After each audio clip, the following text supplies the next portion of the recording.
Next up, a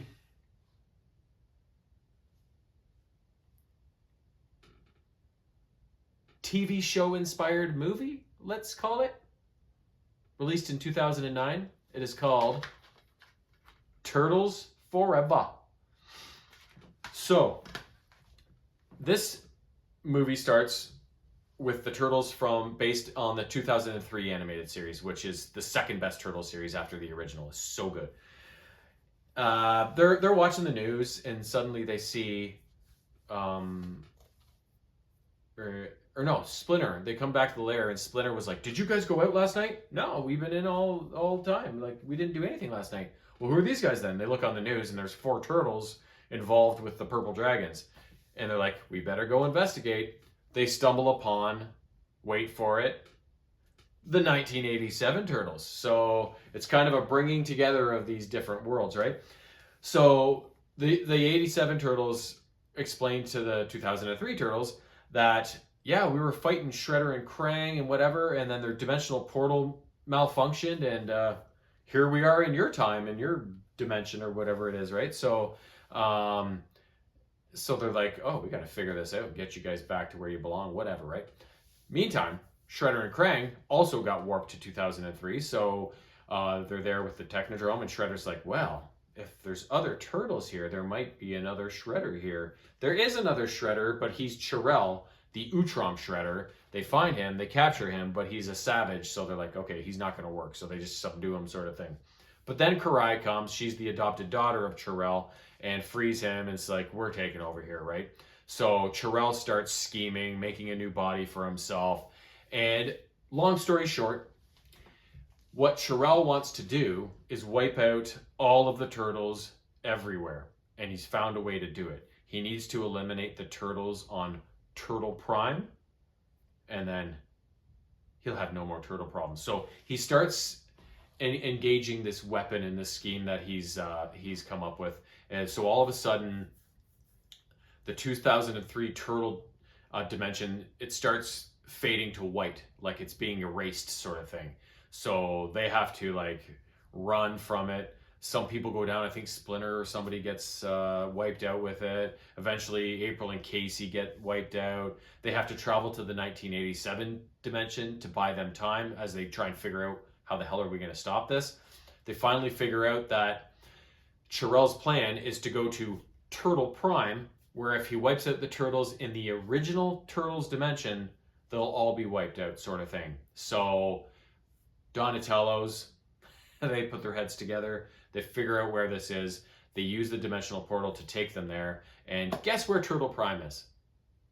Yes, the black and white original comic land of the Teenage Mutant Ninja Turtles that Kevin Eastman and Peter Laird first drew up way back in the mid 80s or whatever it was. So once they go there, they meet the original black and white turtles, and they are complete savages. They're just ass kickers like crazy, right? They're the most savage of all the turtles.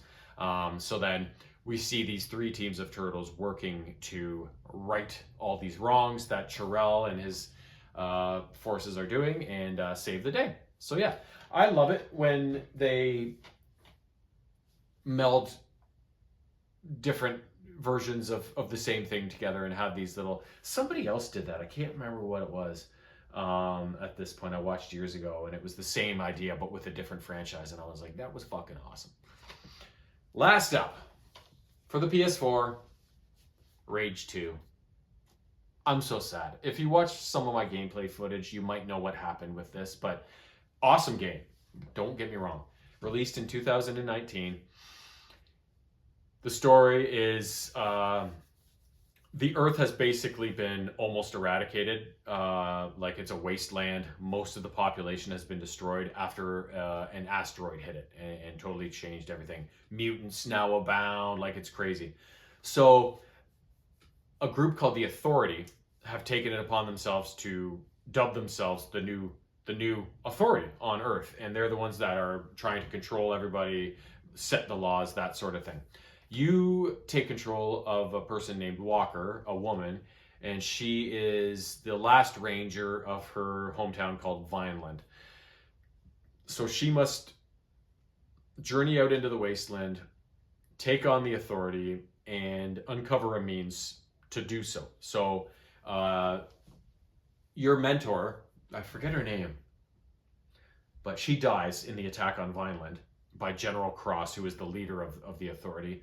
And she tasks you with seeking out three people, a guy named Marshall, Lusum, she's a mayor of one of the towns, and then a scientist named Dr. Cavassier. They hold the three parts of something called Project Dagger, which is their last ditch effort to take on the authority and ultimately destroy them. So your job is to head out into the wasteland, find these people, go on the different story missions for them to put this Project Dagger together, and eventually, in the end, I'm assuming, because I didn't get there, take on General Cross, defeat the authority, and win the game. So, unfortunately, I was 18 sessions in, and this game I played a lot of because I loved it. So between 2 and 3 hours per sesh, I was at least 50, 60 something hours, and I felt like I was getting not at the end of the game, but towards the end of the game. And one day I went on to play, and it said, "Oh, your save file is corrupted. It needs to be deleted." Bye. Like, I was like, "Are you fucking kidding me? It's gone. It's all gone." And I couldn't. I was in so far deep, and I survived so many battles just by the hair of my chinny chin chin that I was like, I can't possibly do that all over again. Especially since maybe there's a problem with the save file for this game. What if it does it again after I put in a whole bunch more effort, right? So I was like, you know what? We're just gonna let this one lie. Maybe years from now, when I have nothing to do, I'll be like, oh, let's try that again, right? But not right now. It's too fresh. It's too fresh. But anyways, this game was awesome. The controls, the look, the sound, the action, so good. It was so much fun. It it reminded me. I compare it to a combination between two games that I really like. When I bought my PS4 years ago, one of the very first games I got for it was a Mad Max game. If any of you have played that Mad Max game, basically you travel around in your black, awesome looking car, and you go on all these missions to win the game, these story missions, but then there's all these side missions you can go on and go down into these little bunkers where all the mutants are and destroy them and gain resources and stuff like that and get XP for winning. Exact same in Rage 2. Almost the exact same kind of scheme.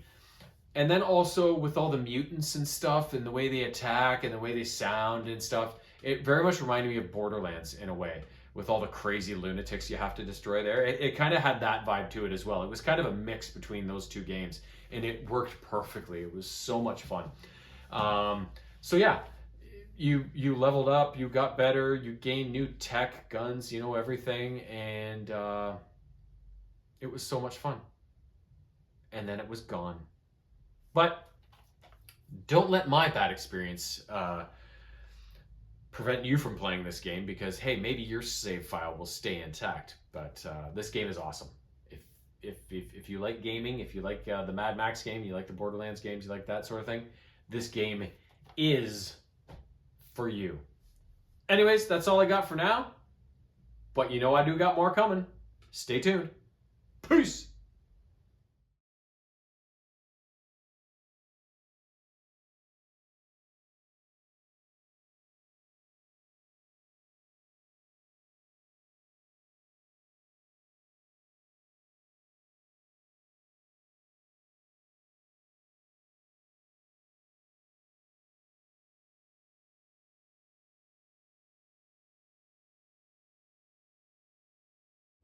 Meow.